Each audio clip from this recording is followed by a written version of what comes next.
I expect leaders will agree to strengthen NATO's posture in all domains, with major increases to our forces in the eastern part of the alliance, on land, in the air, and at sea. The first step is the deployment of 4 new NATO battle groups in Bulgaria, Hungary, Romania, and Slovakia. Along with our existing forces in the Baltic countries and Poland, this means that we will have 8 multinational NATO battle groups all along the eastern flank, from the Baltic to the Black Sea. We face a new reality for our security, so we must reset our deterrence and defense for the longer term. Tomorrow, NATO leaders will reaffirm our support to Ukraine. Ukraine has the right to self-defense under the UN Charter. And we are helping Ukrainians to uphold this fundamental right. Since 2014, allies have trained Ukraine's armed forces and significantly strengthened their capabilities. They are putting that training into practice now on the front lines with great bravery.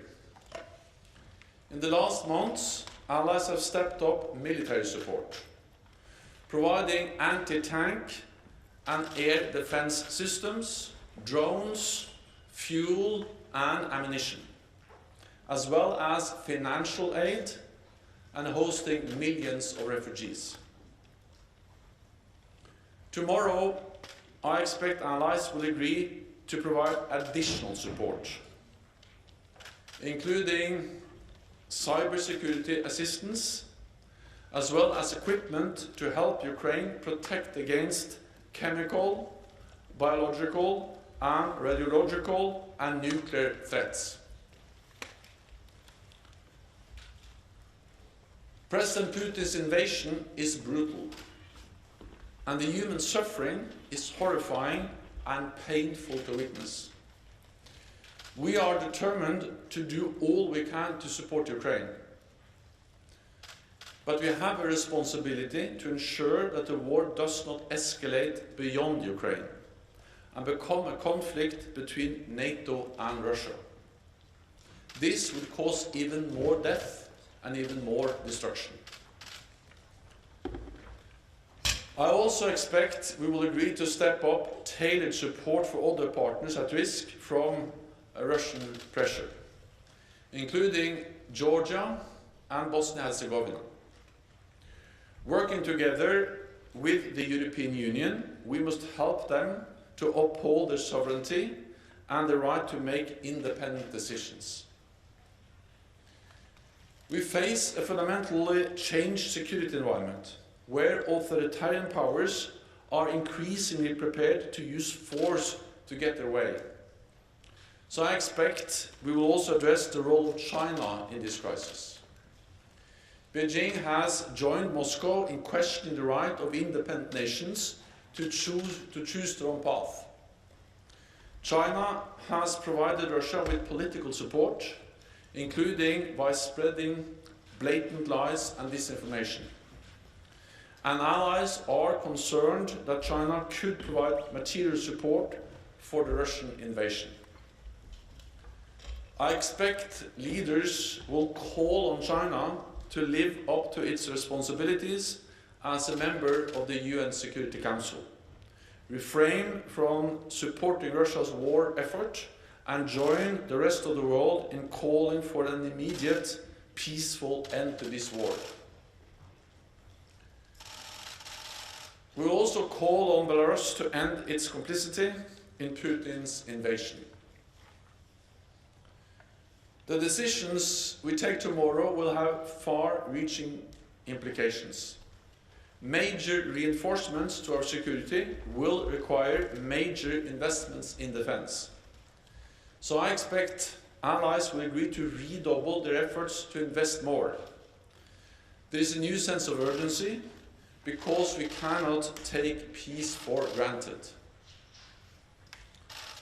From the start of this crisis, Europe and North America have stood together, united in NATO, and we remain united, opposing Russia's aggression, supporting Ukraine, and protecting all allies. And with that, I'm ready to take your questions. Okay, we'll start with CNN. Lady over there. Thank you. Natasha Bertram with CNN. Mr. Secretary General, Estonia has been calling for NATO to build up a permanent force in the region that is capable of stopping a Russian offensive, but the NATO-Russia Founding Act technically does not allow the alliance to establish permanent military basing in so-called new member states, and so I'm wondering if you believe that it's time to repeal the NATO-Russia Founding Act given its invasion of Ukraine, and I'm also wondering, Estonia's defense chief had also said that NATO should get involved directly if Russia uses weapons of mass destruction, like chemical weapons, and I'm wondering if these kinds of red lines and how NATO would react if they were crossed are going to be discussed. First of all, we have to remember that we, over the last weeks, have deployed a substantial number of combat-ready troops to the eastern part of the alliance. Unprecedented NATO presence in the Baltic region, including in Estonia.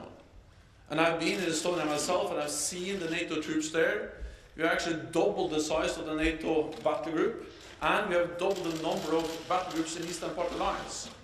So not only doubled the size, but also doubled the number of battle groups. Close to 40,000 troops under direct NATO command, and then on top of that, increased presence by the United States and others on, within the bilateral arrangements. So in totality, this is a significant reinforcement of our presence in the east, including in Estonia, with air, sea and land forces. And we are ready and we are there to protect and defend allies, ready to respond massively to any potential threat attack against any NATO allied country. This has already happened, so this reinforcement has already taken place, and we will then also tomorrow make decisions and declare that we have deployed 4 more battle groups to Slovakia, Hungary, Bulgaria, and Romania. Then there is a need to also address the more long-term consequences. So in addition to what we have already done, I expect also Allied leaders tomorrow to agree a tasking to our military commanders to look into the more longer-term consequences for our deterrence and defense. There is a need to reset our deterrence and defense, and I expect that to be a substantial increase of our presence for the long term, and we will do what is necessary to ensure that we protect and defend all allies, and ensure that NATO provides credible deterrence and defense to all countries, including Estonia. Russia has walked away from the NATO-Russia Founding Act. They have violated it again and again. They violated it clearly back in 2014 when they illegally annexed Crimea and started to destabilize eastern Ukraine. And they have violated it when they moved into Georgia in 2008. And of course, the invasion of Ukraine now is a blatant violation of the NATO-Russia Founding Act. On chemical weapons, first of all, any use of chemical weapons would totally change the nature of the conflict. And it will be a blatant violation of international law and will have far-reaching consequences. And I think that's the most important message to convey, that any use of chemical weapons is absolutely unacceptable and will have far-reaching consequences. NBC, lady in red in the middle. Andrea Mitchell, NBC News. Secretary General, President Biden, in leaving Washington, just said that he believes that the use of chemical weapons by Russia in Ukraine is a real threat. You have just said that we cannot take peace for granted, and there is no sign, certainly, that Vladimir Putin is taking diplomacy seriously. And here we have President Zelensky, who will plead again with NATO for admission to NATO. If chemical weapons are used in Ukraine, how would it be morally acceptable for NATO to ignore President Zelensky's plea for NATO admission? For NATO. For NATO admission. To ignore his plea to be admitted to NATO. Thank you.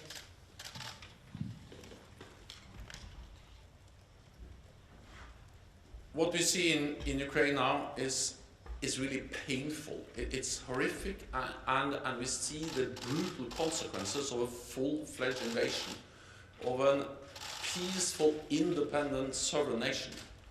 And that's also the reason why NATO allies have stepped up support, including with advanced air defense systems, anti-tank systems, different types of weapons, ammunition, and we are providing unprecedented support to Ukraine.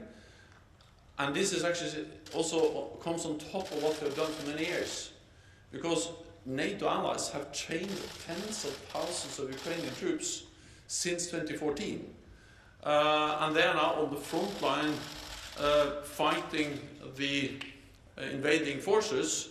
And it is first and foremost the courage of the Ukrainian forces and the Ukrainian people and the Ukrainian leadership that has enabled them to resist and to fight back against the Russian invasion. But at the same time, the support they have received for many years has proven extremely important and critical. And I expect that when Allied leaders meet tomorrow, they will address how to further strengthen our support to Ukraine.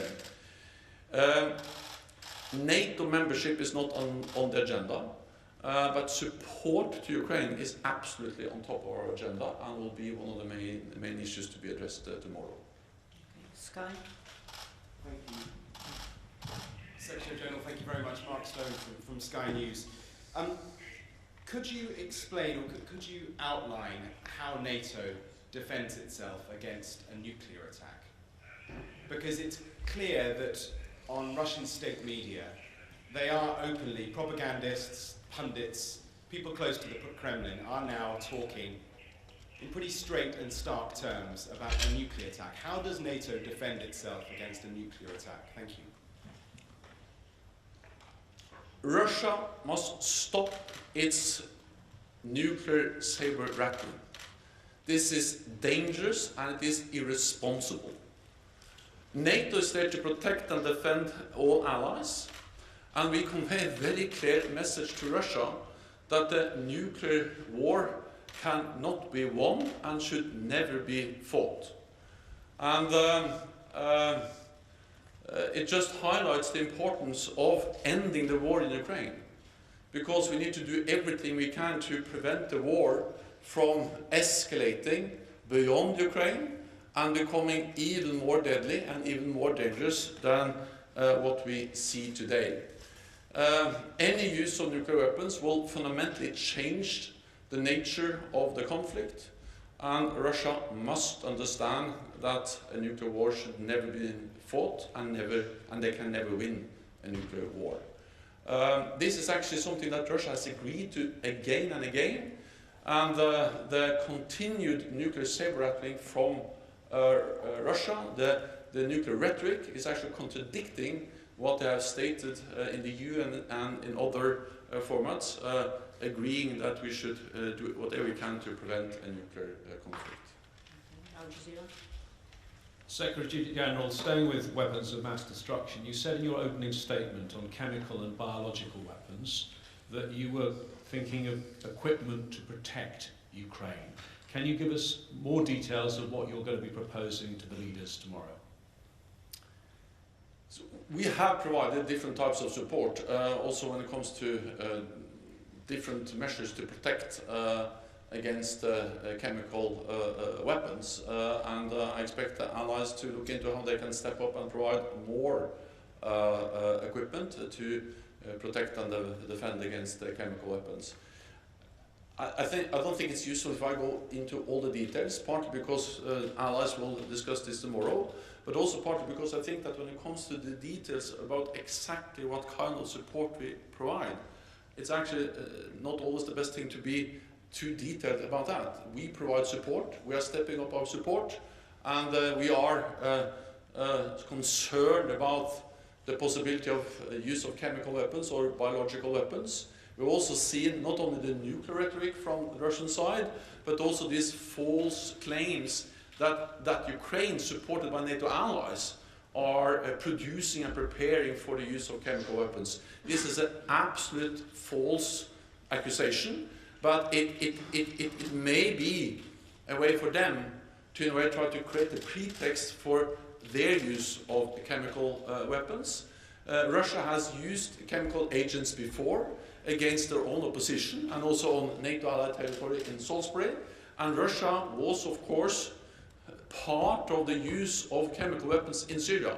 They facilitated and supported the Assad regime, which has actually used chemical weapons several times. So we are concerned, and that's also the reason why we are ready and will address tomorrow ways to provide support to Ukraine to protect themselves against the use of chemical weapons. And let me add that, of course, this is extremely serious for the people of Ukraine. But any use of chemical weapons or biological weapons may also have direct consequences for NATO allied countries, people living there. The contamination, the spread of chemical or biological agents used in Ukraine may have direct consequences also for the population living in NATO allied countries in Europe. So it just underscores the seriousness of our concerns. Okay, we'll go to Interfax Ukraine, the lady in red with glasses in the middle. The lady in red. Thank you. Thank you so much. Irina Sommer, news agency Interfax Ukraine. Secretary General, according to NATO and US officials, Belarus is ready to send their troops into the war against Ukraine. What it will change for Ukrainians and what it will change for NATO? And my second question is about coalition. Mass media already reported that Poland leadership are ready to put tomorrow for discussion a proposal to send a peacekeeping mission to Ukraine. They mentioned NATO peacekeeping mission to Ukraine. But how about coalition? Coming back to 2003, a coalition were created from 3 NATO allies and 1 non-NATO country in Iraq. Do you think it will be a good solution to create a coalition of countries who wants to fight for Ukraine without NATO involvement? Thank you. So first of Belarus. Belarus has been complicit to this invasion from the start, actually before the start, because Belarus allowed its territory to be used as a ground for mobilizing, massing troops that invaded Ukraine. And Belarus continues to enable the invasion by providing the territory, airfields, military infrastructure, bases, but also by allowing Russia to use Belarusian airspace to launch attacks every night, every day against Ukrainian cities, against Ukrainian civilians, against the Ukrainian nation. So Belarus is already heavily involved in the way that it has been complicit and has supported the Russian invasion. And of course we call on Belarus to stop doing exactly that and not be used by Russia to conduct this brutal war against neighbor Ukraine. When it comes to forces, so NATO is not part of the conflict. We provide support to Ukraine, but we're not part of the conflict.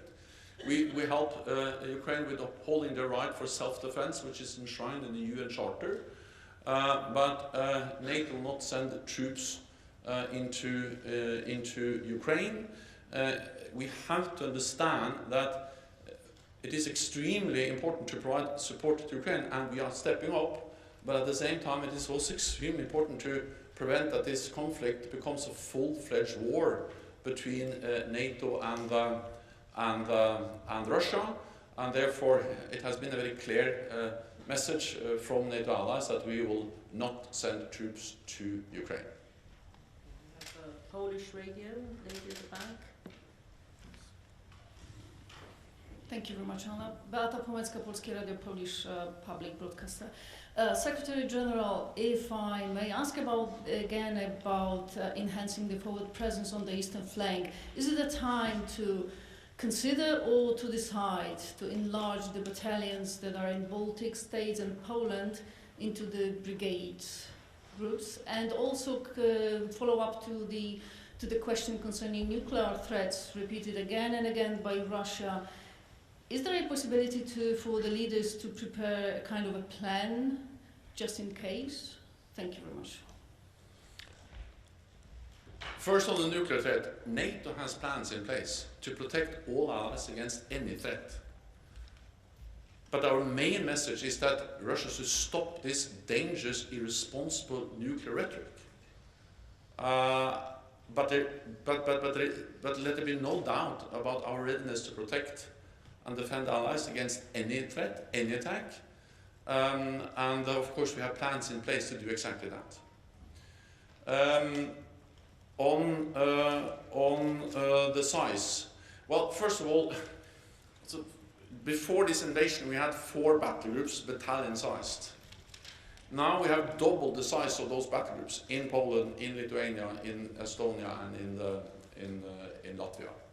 And then we have doubled the number of battle groups with the new battle groups in Slovakia, Hungary, Bulgaria, and Romania, which the leaders will then announce tomorrow.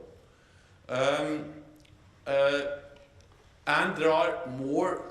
In Poland, there are also additional troops from the US. I recently visited the Valsk Air Base. I met with US and other pilots. So there has been a significant increase of NATO allies, especially the United States, presence in the eastern part of the alliance. This is our immediate response, has already taken place. Then I think we need to separate that a bit from the more longer-term adaptation of our alliance. And we will spend some time now, from now until the summit in June, to make more fundamental decisions on our deterrence and defense. It's about resetting our deterrence and defense, especially in the East. And there I expect that a part of that will be a significant increase of our presence on the ground in the eastern part of the alliance for the long term. So immediately we have done a lot.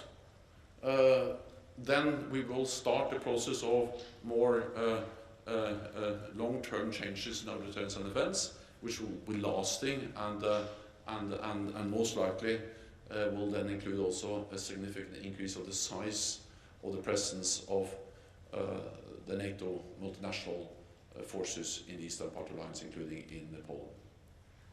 Okay, we'll go to Chas from Ukraine.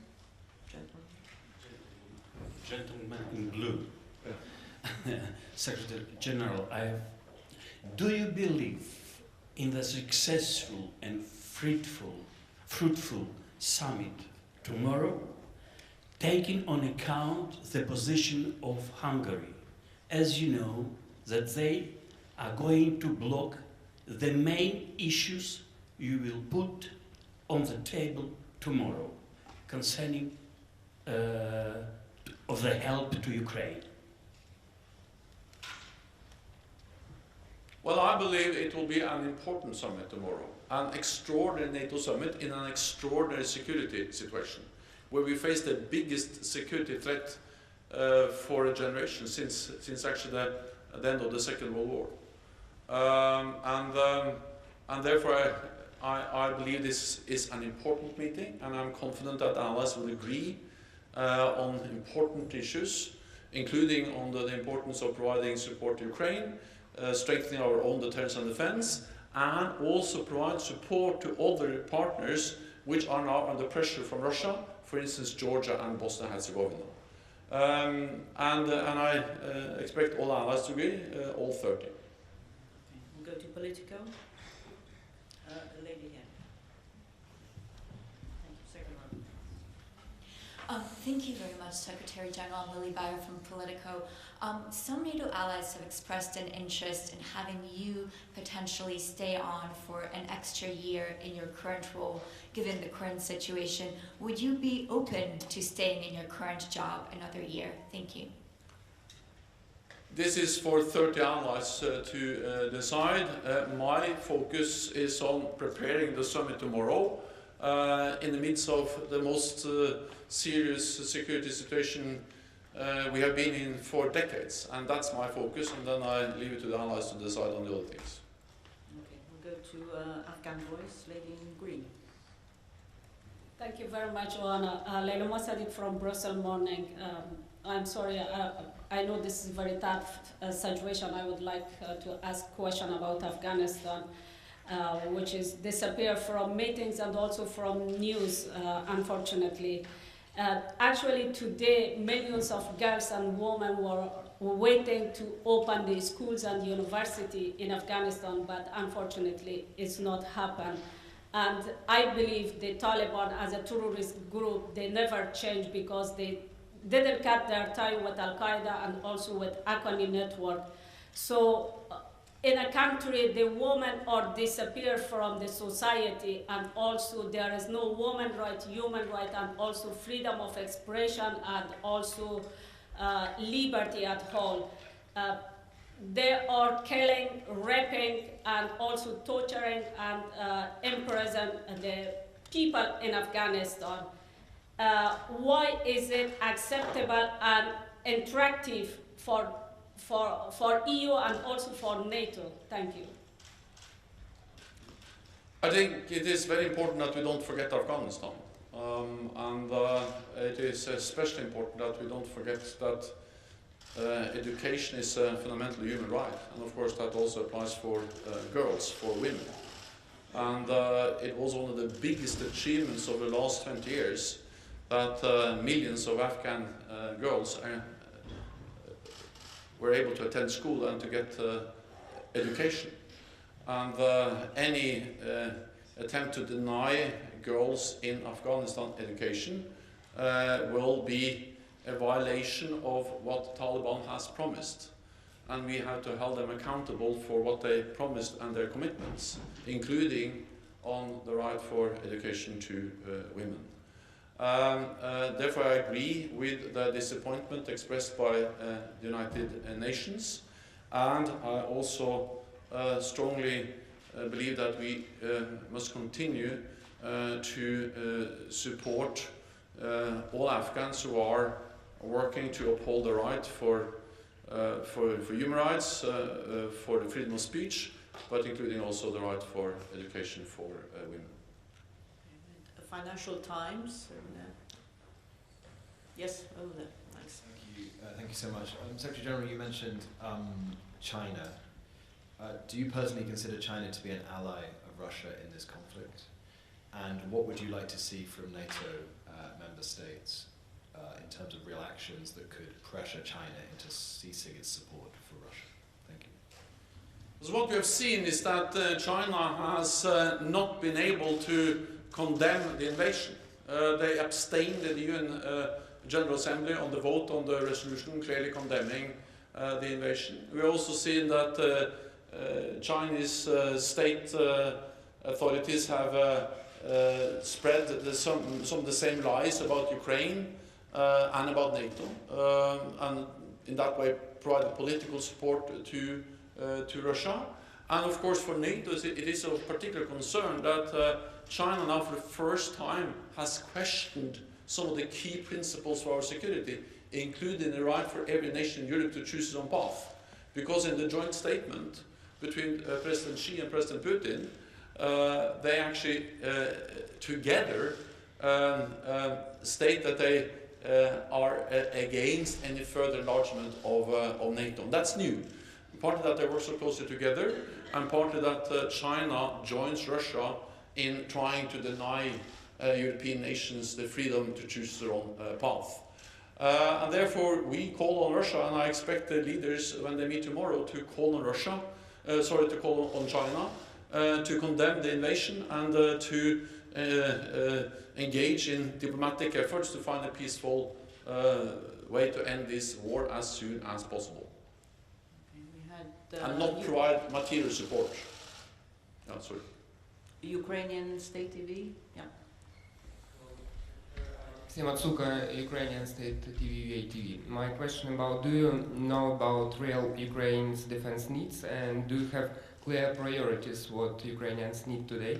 Do you know about the disappointment of Ukrainians in NATO now, and how do you explain your strategy to average people in Ukraine who now under shelling in Kyiv and in other cities? What we see in Ukraine is horrific. It's painful even for us to watch, and then of course it's even worse for those who are there. And the human suffering and the scale of violence is something we have not seen since the Second World War in Europe. NATO allies are in close contact at different levels with Ukraine, with President Zelensky, with ministers.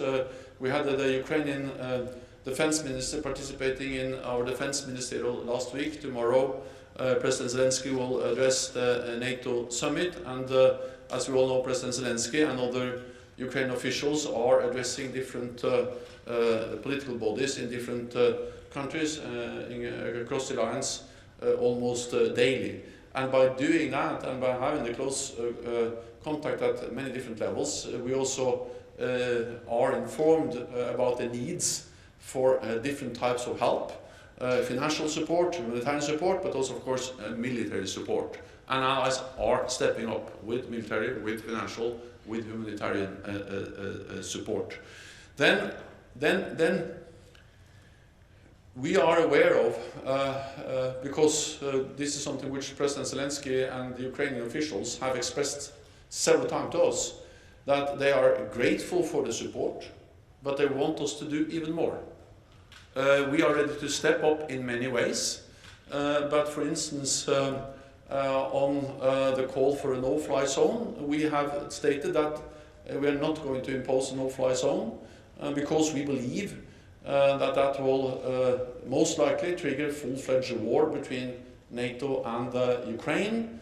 A no-fly zone means that we need to take out Russian air defense systems in Russia, which are covering the airspace over Ukraine, and it means that we have to be ready to shoot down Russian planes, and that will most likely lead to a full-fledged conflict. So we are in regular, almost daily contact with Ukraine. Ukraine is a highly valued partner. We have worked with Ukraine for many years. I've been there many times myself, and it is horrific and really hard to watch. That's also the reason why allies have provide support, but also have imposed unprecedented sanctions on Russia to ensure that this war ends. Associated Press. Lorne Cook, Associated Press. On the battle groups, please, for Hungary, Slovakia, Romania and Bulgaria, could you give us a sense of when they're supposed to arrive? I imagine circumstances are urgent, and how long they might stay. Is this something that we're looking at for several years, or just until this conflict has died down? And then within that, there was a question, I think Hungary didn't necessarily want other troops there. How's that going to work? Thank you. Also, these battle groups are now actually there. We are increasing, they are becoming more and more integrated and more operational. But the forces are already, at least to a large extent, already there. And they're going to be NATO multinational battle groups. There will be, of course, an important component of the national home defense forces will be part of the battle group, but then there will be other NATO allies also contributing forces. again, this is part of our immediate reaction. So this is something which is happening now, as part together with all the other things we have done. It's hundreds of thousands of NATO troops on heightened alert, roughly 100,000 US troops in Europe now, many of them in the eastern part of the alliance, and that is significantly more than before the crisis. And then around 40,000 troops on the direct NATO command, and all of this is the immediate response to the Russian invasion of Ukraine. We will have that in place as long as necessary. But in parallel with that, we have started the process to reset for the long term our deterrence and defense. Because it is already today possible to say that this invasion, this brutal war in Ukraine, will have long-term consequences for our security. It's a new normal for our security, and NATO has to respond to that new reality. But that more long-term process will take some more weeks. But we can do that because we already have implemented a significant reinforcement of our presence in the east, and in parallel we are addressing more long-term changes, including most likely significant increased presence in the air, on land, at sea, in the eastern part of the alliance. Okay, we'll take two more questions. Wall Street Journal, and then we'll come down here to Bloomberg. Thank you very much. Dan Michaels, Wall Street Journal. When you look at how successfully the Ukrainian troops have they been able to hold back the Russians in many places, much to the surprise of the Russians apparently, partly thanks to training from NATO and NATO member states. Do you wish that over recent years NATO and its members had been able actually to do more? Do you feel that if more had been done that the situation could be different? Thank you.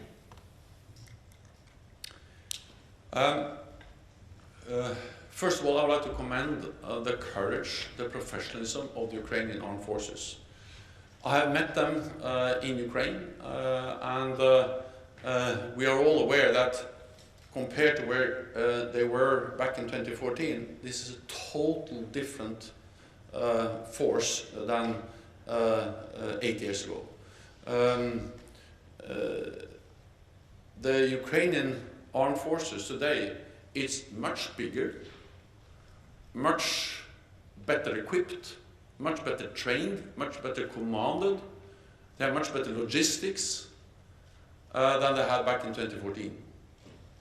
And of course, all of this combined with the courage, the high morale, is the reason why they are really able to push back and to stand up against the much bigger Russian invasion.